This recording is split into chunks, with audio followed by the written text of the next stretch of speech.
বন্ধু, ওই যে দেখ একটা চিকনা চাকনা পোলা খাড়াই রয়েছে, পরে যদি একটা থাপ্পড় দিতে পারস তাইলে 500 টাকা দেবো তোরা মিষ্টি খাওয়ানোর লিগে। ওকে ডান। চল ভাই, আসসালামু আলাইকুম। ওয়ালাইকুম সালাম। ভাই আহেন, আপনার লোক একটা বাজি খেলি। আচ্ছা মনে করেন আপনার আমি একটা থাপ্পড় দেবো, আপনি আমার একটা থাপ্পড় দিবেন। যে উ কইব হ্যাঁ হারিয়ে যাইবো, আর যাই হারিয়ে যাইবো হ্যাঁ 200 টাকা দিব। আচ্ছা আমি রেডি। তাহলে আমি আগে প্রথমে আপনারা থাপ্পড় দেই। দেন,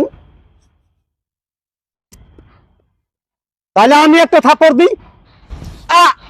ভাই আমি হারিয়ে গেছি, ভাই আমি হারিয়ে গেছি, এই লোন আপনার 200 টাকা। বন্ধু 500 দে, ওই জায়গায় 200 টাকা দিয়েছি, তাড়াতাড়ি দে তাড়াতাড়ি দে। আমার লাগাইছে বাজি খেলতে না, দে দে দে দে দে।